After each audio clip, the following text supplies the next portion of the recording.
और लेकिन इसके बावजूद जो है, और इन्होंने इनका ख़ुद का कहना यह है कि मुझे जो इतने केसों के लिए जो है वो वकील हायर करना पड़ा। मैं हैरान हूँ। मैं हायर अथॉरिटीज़ से पूछती हूँ, मैं BOG से सवाल करती हूँ। मैं लेक्चर प्रोग्राम की वीडियोस देखने के लिए हमारा चैनल सब्सक्राइब कीजिए और बेल आइकॉन पर क्लिक कीजिए ताकि आप हमारी तमाम आने वाली वीडियो से बाखबर रह सकें। गाइज़, अब जो वीडियो मैं बना रहा हूँ ये हमारा उस वीडियो का पार्ट 2 है, उसी से मुंसलिक है।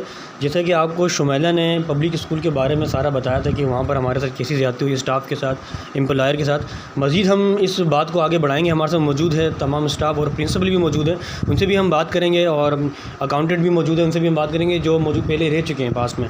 तो अख्तर भाई से हम स्टार्ट करेंगे। अख्तर भाई की बात रह गई थी बाकी, तो अख्तर भाई से मौजूदा हम यानी कि हम बात करेंगे स्कूल के बारे में कि स्कूल के क्या मामलात थे और किस तरह वहाँ पर जाती। अस्सलाम वालेकुम। वालेकुम अस्सलाम। ये एक्चुअली देखे तमीर सिंध प्रोग्राम के तहत ये जो ना पब्लिक स्कूल एक मॉडल स्कूल बनाए गए थे हर डिस्ट्रिक्ट में। तो और ये हमारे लिए एक बड़ी नेमत थी, हमारे इलाके के लिए एक बहुत बड़ी नेमत थी। तो और हम लोग जो पहले लोग काम करते थे तो हम रूल्स को फ़ॉलो करते थे, लेकिन आजकल हम मुझे सुनने में आ रहा है मुख्तलिफ़ पेरेंट्स से इधर उधर से कि रूल्स को फ़ॉलो नहीं किया जा रहा, बल्कि स्टाफ को हिरासा किया जा रहा है, उसको दबाया जा रहा है। उसके साथ जो उनकी बात नहीं मानता प्रिंसिपल वग़ैरह की, तो उनके साथ काफ़ी मतलब ज़्यादती की जाती है और उनको मुख्तलिफ़ ज़राए से जो है ना दबाया जाता है, उनको धमकियां दी जाती हैं। और इस तरीके से अभी जैसे ये है कि मिस शुमैला ने आपको बताया कि इनकी सैलरी 13,000 रुपये है, तो अब तो वज़ीर आला सिंध ने इस बजट में अनाउंस कर दिया गया है कि कम से कम सैलरी 25,000 रुपये होनी चाहिए। तो मुझे ये समझ नहीं आ रहा कि ये गवर्नमेंट के रूल्स को भी क्यों नहीं फ़ॉलो कर रही, या गवर्नमेंट के अहकामात को क्यों नहीं इन चीज़ों को फ़ॉलो कर रही। इनको ये चीज़ें फ़ॉलो करनी चाहिए। और दूसरी बात है, ये टीचर्स मेहनत करके बच्चों को जो है पढ़ाती हैं, इनके ज़ाहिर घर बार कैसे चलेगा। और अगर घर ये इस तरीके से टेंशन में होंगी तो मेरे ख्याल से बच्चों को भी सही तरीके से नहीं पढ़ा सकें।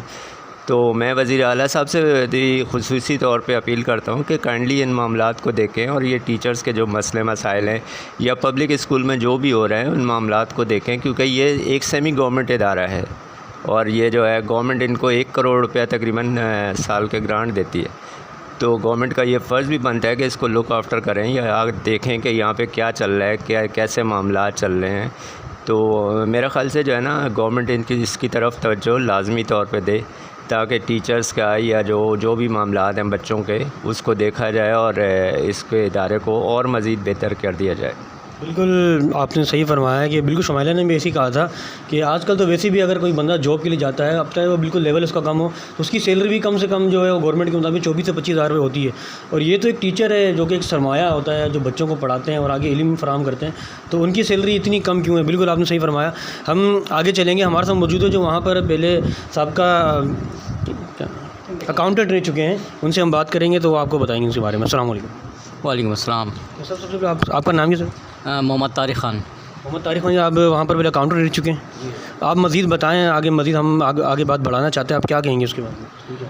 मुझे सबसे पहले तो मैं आपका शुक्रिया अदा करूँगा कि आपने मुझे मौका दिया बोलने का।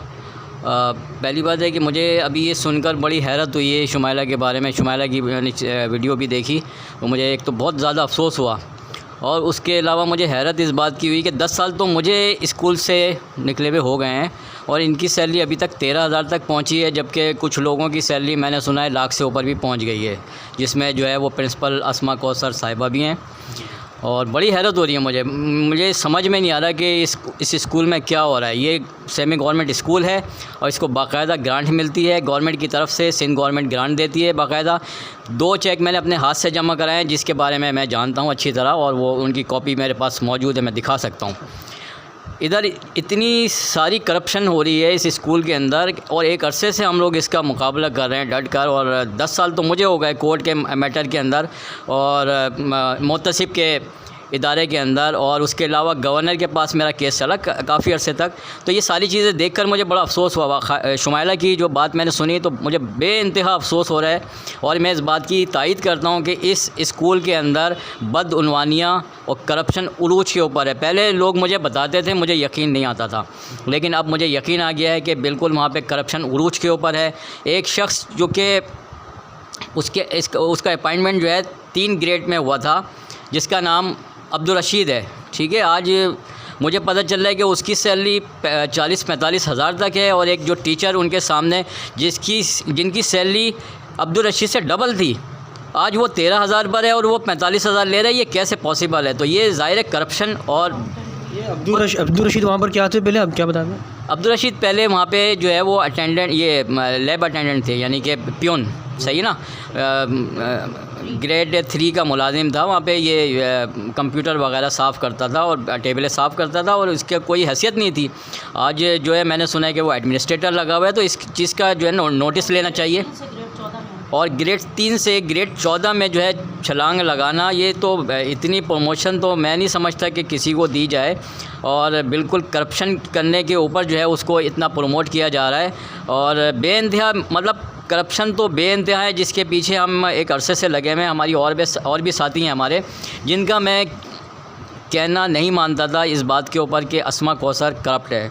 मैं कहता था वो बिल्कुल सही है और ये आप लोग गलत कह रहे हो, लेकिन अब मुझे पता चला कि ये करप्ट औरत है। और जिसने ये किया कि दानिश जो है, मेरे बाद एक अकाउंटेंट दानिश था, बड़ा शरीफ आदमी, हाफिज़ कुरान था वो, और उसने जो है इनकी करप्शन का साथ नहीं दिया और इनके मुखालिफ चला, तो उसके साथ इन्होंने ये सलूक किया कि उसके हथकड़ियाँ लगाकर उसको मोबाइल में बिठाकर जो है ले जाया गया, और उसको इतना टॉर्चर किया कि वो बेचारा जॉब छोड़कर चला गया। और अब वो इतना खौफज़दा है इनसे कि अगर उससे रब्ता भी किया जाए ना, तो वो बेचारा डरता है।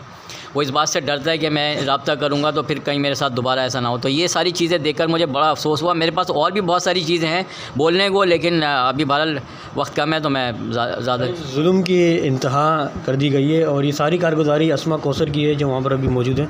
तो ऐसा बिल्कुल नहीं होना चाहिए। ये SM पब्लिक स्कूल है जो नॉर्थ कराची में, और कौन सा कोड है, FC पब्लिक स्कूल, वहाँ पर मौजूद है। और हमारे साथ मौजूद हैं जो वहाँ की एज अ प्रिंसिपल रह चुकी हैं। हम उनसे बात करेंगे जो मेन किरदार है, मज़ीद हमें इनके बारे में बताएंगे। अस्सलाम वालेकुम। वालेकुम अस्सलाम। मैडम आपका नाम क्या है? मेरा नाम रुकैया दरख्शा है। मैं पब्लिक स्कूल में 2000 में मैंने ज्वाइन किया था। उस वक्त जो है ये स्टार्ट हुआ था। हमारे जो अपॉइंटमेंट था वो BOGs ने किया था। उस वक्त जावेद हनीफ साहब चेयरमैन हुआ करते थे DC सेंट्रल, और उस वक्त हमें अपॉइंट किया गया था। मैंने 17 साल यहाँ पर एज अ लेक्चरर जॉब की है, प्लस में HOD थी सोशल साइंसेस की, और उसके बाद फिर मुझे कोऑर्डिनेटर बनाया गया, और 2016 में जो है मुझे प्रिंसिपलशिप के लिए नामज़द किया गया और मुझे प्रिंसिपल बनाया गया। उस वक्त स्कूल के हालात इंतहाई दगरगू थे। 80% के करीब सिर्फ 30% फ़ीसेस आ रही थी, बाकी फ़ीसेस नहीं आ रही थी। फाइनेंशियली स्कूल कोलैप्स होने के करीब था। तब मैंने चार्ज लिया, इसको हम लोगों ने बहुत मेहनत से बेहतर किया। जब ये बहुत बेहतर हो गया, 80% से ज़्यादा फ़ीसेस कलेक्ट होने लगी, फाइनेंशियली हम परेशानियों से निकल गए, तब मुझे हटा दिया गया। एक कॉन्स्पिरेसी के ज़रिए मिस अस्मा कौसर ने DC साहब और ADC सुमेरा, उनसे उनकी पर्सनल दोस्ती थी, उन्होंने मुझे हटाया। और उसके बाद जो है जब मैं एज अ टीचर मैंने इंडिकेट किया, जैसे मुझे हटाया गया अकाउंट्स में फिर करप्शन शुरू हो गई। सबसे पहले जो करप्शन हुई है वो जो इंक्रीमेंट था 2011 का, उसमें कुछ लोगों की 5-5 हज़ार रुपये सैलरीज़ बढ़ाई गई। मैंने उस पर प्रिंसिपल को भी एप्लीकेशन लिखी, DC साहब को भी इन्फॉर्म किया, कोई उस पर कारगुजारी नहीं की गई, कोई उस पर कार्रवाई नहीं की गई। उल्टा मुझे 4 महीने बेइंतहा परेशान किया गया, और उसके बाद जो है मुझे झूठे इल्ज़ामात लगा के निकाल दिया गया। तो ये करप्शन दोबारा से उस वक्त से शुरू हुई है, और मिस अस्मा कौसर सिर्फ अकेली इस करप्शन में शामिल नहीं है, बल्कि पूरी मैनेजमेंट, और मैं तो ये कहूँगी कि मैनेजमेंट से ऊपर की अथॉरिटीज़ जो हैं उनकी पूरी सरपरस्ती हासिल है मिस अस्मा कौसर को इस करप्शन को जारी रखने के लिए। और ये 100 कहना चाहिए लोगों का स्टाफ है पब्लिक स्कूल एंड कॉलेज का। इस 100 स्टाफ को, 100 मेंबर को, 100 फैमिलीज़ को जिस टॉर्चर में इस वक्त मुब्तला किया गया है, सिवाय उन लोगों के जो मिस अस्मा कौसर को की खुशामद करते हैं, या मिस अस्मा कौसर की अब कोशिश ये है कि जितने पुराने लोग हैं उन्हें हटा दिया जाए, जो रूल्स एंड लॉज जानते हैं। क्योंकि कोशिश ये की जा रही है कि आप ये प्रिटेंड किया जाए कि ये एक प्राइवेट स्कूल है और इसमें वो तमाम मनमानियाँ हों जो कि प्राइवेट स्कूल्स में होती हैं। लिहाजा यहाँ पे नेपोटिज़म है। मिस अस्मा कौसर ने अपनी भतीजी को यहाँ पे भर्ती किया हुआ है, अपने रिश्तेदारों को यहाँ रिसेप्शन पे रखा हुआ है, और इसके अलावा रशीद साहब ने अपने तमाम गांव के अफराद को, जिसमें उनका भांजा है, भाई है, बहन की फैमिली है, उन सबको यहाँ पर जो है वो जॉब्स दी हुई हैं। और वो पियंस और माली जो हैं वो इस वक्त 18 रशीद साहब ये अस्मा कौसर के कुछ लगते रिलेटिव हैं क्या? अस्मा कौसर के रिलेटिव तो नहीं है, लेकिन जाहिर सी बात है करप्शन करने के लिए एक गठजोड़ तो बनाना पड़ता है। तो जो रशीद साहब हैं और अस्मा कौसर हैं, जब तक इनका गठजोड़ रहेगा, उनके साथ तीसरी जो है मिस फ़रज़ शम्स हैं, इन तीन का गठजोड़ है और ये बड़ी कामयाबी के साथ करप्शन के साथ स्कूल को चला रहे हैं। स्कूल की ग्रांट कहाँ जा रही है, जो भी अपने हक़ के लिए यहाँ आवाज़ उठाता है, जो भी अपने हक़ के लिए यहाँ आवाज़ उठाता है, उसे निकाल दिया जाता है। बेशुमार लोग हैं जिन्हें निकाला गया है। मेरे अलावा यहाँ से बहुत सारी टीचर्स हैं जिन्हें निकाला गया है। उनमें से कई सामने आ चुकी हैं और कई सामने आना नहीं चाहती, लेकिन वो अपनी जगह, मतलब मुझे हैरत इस बात पे है कि हायर अथॉरिटीज़ जो है वो जो मिस अस्मा कौसर कहती हैं वो सिर्फ उस बात को मानते हैं। वो अभी हम लोगों ने बड़ी मिस अस्मा कौसर एक दफ़ा सस्पेंड हो चुकी हैं, जो हमने सुना है करप्शन पे किस तरह बहाल हुई, मैं हैरान हूँ। सरपरस्ती ऊपर यानी कि इनके ऊपर भी कुछ सरपरस्ती हासिल है। इनको बेशुमार लोगों की सरपरस्ती हासिल है। ये हर जगह पैसा चलाती हैं, ये हर जगह अपना असर रसूख चलाती हैं, और ये हर जगह अपनी दोस्तियां PR बनाती हैं, और उसके बाद जो है ये अपने ख़िलाफ़ होने वाली सारी कार्रवाइयों को दबा देती हैं। मेरा केस चला मोहतसिब की अदालत में 3 साल। वहाँ इन्होंने उस केस को ख़त्म करवाया जी। वहाँ ये कहकर 3 साल के बाद मोहतसिब का अदारा कह रहा है कि ये केस हमारी जुडिसेक्शन में नहीं आता। 3 साल तक उन्हें याद ही नहीं था। उसके अलावा जो है उसके बाद यहाँ पर जो है इनके ख़िलाफ़, मैंने नहीं करवाई, इनके ख़िलाफ़ अब तक 3 तकरीबन इंक्वायरियाँ हो चुकी हैं। एक तो जिस पे सस्पेंड हुई थी, उसके बाद 2 इंक्वायरियाँ इनके ख़िलाफ़ और क्लेम की गई, लेकिन एक पे कार्रवाई नहीं हो सकी। फिर उसके बाद एक और इंक्वायरी जो है, उस इंक्वायरी का हमें पता चल गया, तो हमने कोशिश करके एक और इंक्वायरी इनके ख़िलाफ़ करवाई, जिसमें मैं भी शामिल थी। मैंने अपनी एप्लीकेशन दी सेक्रेटरी एजुकेशन को, और जिस वक्त मुझे निकाला गया था उस वक्त भी मैंने सेक्रेटरी एजुकेशन से इंक्वायरी करवाई थी अप्रूव, वो उसको भी आगे नहीं बढ़ने दिया गया था। तो अभी जो है 9 फरवरी को एक इंक्वायरी हुई है लिटरेसी डिपार्टमेंट के अंडर, एजुकेशन लिटरेसी डिपार्टमेंट के अंदर डॉक्टर फौजिया और जो हमारे सेक्शन ऑफिसर हैं एहसान लगारी, उनके अंडर वो क्या कहते हैं इंक्वायरी हुई, जिसमें मैंने अपना पूरा केस प्रेजेंट किया, और मैंने ये साबित किया कि मुझ पे जितने इल्ज़ामात लगाए गए थे सब झूठे थे, और सब सिर्फ और सिर्फ साजिश थी। ये साबित होता है कि साजिश करके मुझे जो है निकाला गया है, और मैं एक भी इल्ज़ाम ये साबित नहीं कर सकते। इवन जब मुझे निकाला गया तो मेरे ख़िलाफ़ इंक्वायरी भी नहीं करवाई गई, जो कि एक लाजमी हिस्सा होता है। किसी को टर्मिनेट करने के से पहले इंक्वायरी कराई जाती है, उसके बगैर प्रोसीजर मुकम्मल नहीं होता। उन्होंने ये भी नहीं करवाई। उस इंक्वायरी में साबित ये किया मैंने कि ये क्या कहते हैं एक बिल्कुल साजिश है। लेकिन आज, और इसके अलावा हैरासमेंट के कई केसेस थे जो इस इंक्वायरी में शामिल किए गए थे, लेकिन आज तक उस इंक्वायरी का कोई रिज़ल्ट नहीं आया। और ये कोई पहली बात नहीं है, जब भी कोई भी जाता है अपने हकूक़ के लिए लड़ने के लिए, कोई, क्योंकि एक मिसाल नहीं है, इस वक्त स्कूल पर 10 से ज़्यादा केसेस चल रहे हैं। पूरे स्कूल की हिस्ट्री में ऐसा है ही नहीं। पूरे स्कूल की हिस्ट्री में, ये 1999 में बना है पब्लिक स्कूल एंड कॉलेज, और 20 साल हो गए। सिर्फ एक तारिक खान का केस था जो कोर्ट केस था, इसके अलावा कोई और केस था ही नहीं। लेकिन इसके बावजूद जो है, और इन्होंने, इनका ख़ुद का कहना यह है कि मुझे जो इतने केसों के लिए जो है वो वकील हायर करना पड़ा।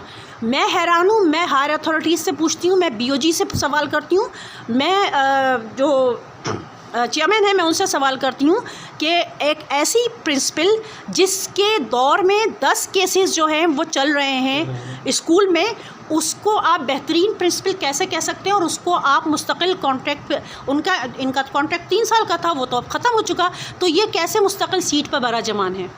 ये जिस तरह जो कारकर्दगी ये अपनी पेश कर रही हैं, अगर उसको एक पल्ले में रखा जाए और ये 10 केसेस जो हैं दूसरे पल्ले में रखे जाए, जिसमें क्रिकेट ग्राउंड, ये कह रहे हैं कि टीचर्स ने इनके ख़िलाफ़ कोई साजिश की है, तो क्या जो क्रिकेटर जो क्रिकेट ग्राउंड का कॉन्ट्रैक्टर था वो भी हमारे साथ शामिल हो गया क्या? उसने भी इनके खिलाफ केस कर रखा है। ठीक है, क्रिकेट ग्राउंड में जो वहाँ कॉन्ट्रैक्टर था जो पुराना, उसने भी इनके खिलाफ केस किया हुआ है। प्लस मेरे केस के समेत इस वक्त इनके ऊपर मज़ीद टोटल अगर देखा जाए तो 10 केसेस चल रहे हैं स्कूल। और ऐसी कारकर्दगी पर भी हायर अथॉरिटीज़ जाग नहीं रही और ऐसी प्रिंसिपल को जो है वो शाबाश दे रही हैं और ऐसी प्रिंसिपल को जो है वो शोल्डर दे रही हैं। तो इसकी क्या वजूहात हैं? क्या हम ये समझें कि हायर अथॉरिटीज़ भी इसमें शामिल हैं? और क्या एजुकेशन डिपार्टमेंट से कोई ये सवाल करेगा कि उस इंक्वायरी का क्या बना? मुझे बहुत हैरत है, मुझे इस बात पे हैरत है, मुझे अफसोस है कि पाकिस्तान में इंसाफ तो कहीं है ही नहीं। और स्कूल जैसी इदारा जो कि एक दर्सगाह होता है जहाँ बच्चों की तरबियत होती है, उसको करप्शन का अखाड़ा बनाया गया है। और कोई हायर अथॉरिटीज़ और कोई जो कहना चाहिए अरबाब इख्तियार हैं वो इसकी तरफ तवज्जो देने के लिए, सुनने के लिए तैयार, यकतरफा सुनते हैं वो। अगर बात इतनी सच्ची है कि ये सही है और हम गलत हैं तो जो इंक्वायरी हुई है वो इंक्वायरी रिपोर्ट लाए ना सामने, एक दफ़ा ट्रायल कर लें, सिर्फ मेरा ही केस उठा लें। हालांकि मैं सिर्फ अपने केस की बात नहीं कर रही, जो शुमाइला के साथ हो रहा है वो 4 साल से भुगत रही हैं। यानी कि कुछ लोगों को टारगेटेड करके जो इनके जो जानते हैं कि हमारे रूल्स और रेगुलेशन क्या है, अगर वो आवाज़ उठाते हैं तो उनको निशाना बनाया जा रहा है। और ये कोई 1, 2 या 3 नहीं है, बहुत सारे लोग हैं, ऐसे लोग भी हैं जो सामने नहीं आना चाहते। सबको अपनी जॉब्स का ख़तरा है क्योंकि वो देख रहे हैं जो आवाज़ उठाता है उसको निकाल दिया जाता है। जैसे तारिक साहब ने भी कहा कि अकाउंटेंट वो इन्हीं का बंदा था, इन्हीं के साथ मिलके वो करप्शन में भी हिस्सेदार था, लेकिन जब उसने किसी करप्शन पे आवाज़ उठाई तो इन्होंने उसे डिमोट किया, उसे स्टोर कीपर बना दिया। वो अदालत चला गया, अदालत में उसका मुकदमा चल रहा था और अदालत में जो है मुकदमा होने के बावजूद इन्होंने डीसी की इख्तियारात को इस्तेमाल करते हुए उसे उठवाया पुलिस ने उसे मारा पीटा, उसका कंप्यूटर वगैरह उठा कर ले गई और उसको जेल करवाई इन्होंने और उसे इतना धमकाया कि वो अब स्कूल छोड़ के चला गया। कोई स्कूल वो बात ही करना नहीं चाहता, वो इतना खौफजदा हो गया है।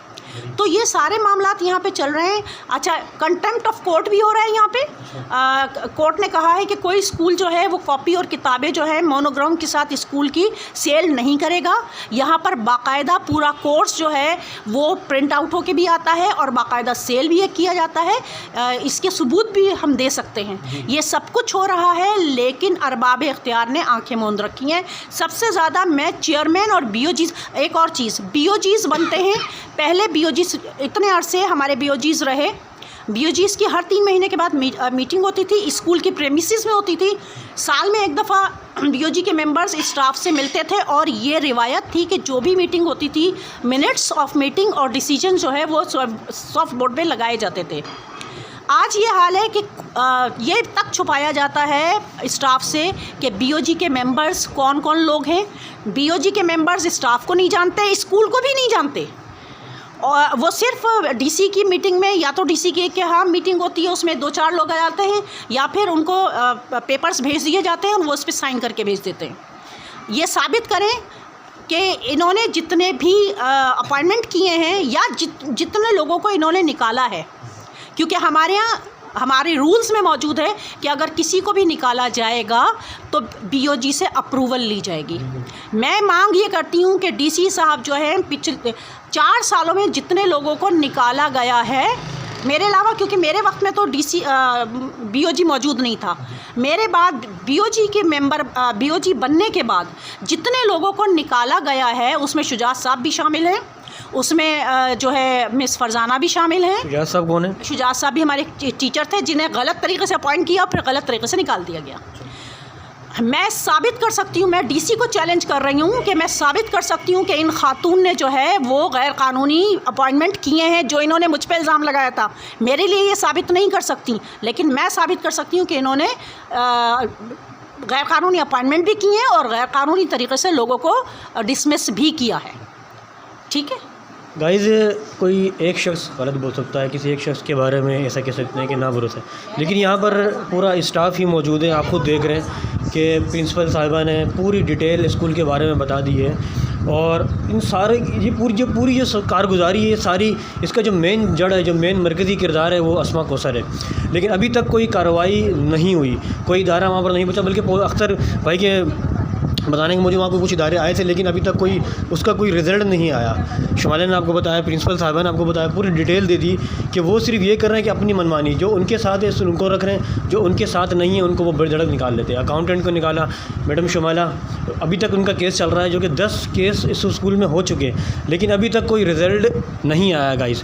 तो गाइज़ मेरी रिक्वेस्ट है, मैंने पहली वीडियो में बताई है कि इस स्कूल में कोई ना कोई एक्शन होना चाहिए। मेरी सरेआम टीम से भी रिक्वेस्ट है, इंशाल्लाह हम इस वीडियो के बाद ज़रूर सरेआम टीम से हम रब्ता करेंगे इकरारुल हसन भाई से, वही यहाँ पर एक्शन कर सकते हैं, क्योंकि प्रिंसिपल साहब ने पूरा बयान दे दिया, पूरा ही डिटेल दे दी है लोगों के बारे में कि किस तरह इन लोगों ने ज़्यादती की है, किस तरह इन लोगों ने अपने काले धंधे वहाँ पर शुरू किए हैं मैडम अस्मा कौसर की सरबराही में। गाइस एक शख्स गलत बोलेगा, 2 बोलेगा, लेकिन 3 तो नहीं बोलेगा। यहाँ पर पूरा स्टाफ मौजूद है जिनको इन्होंने बरतरफ किया हुआ, जो आज भी इंसाफ के मुंतज़िर है गाइस।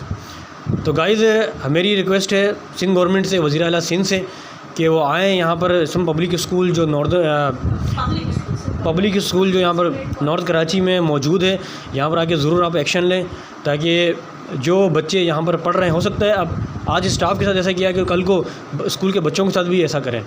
इन्हीं की वजह से हमारा मुल्क बदनाम है और तालीमी इदारे बदनाम है। गाइस इसके साथ ही यहाँ पर मैंने मेज़बान अब्दुल सत्तार और कैमरामैन हसन को इजाज़त दे। अल्लाह हाफ़िज़।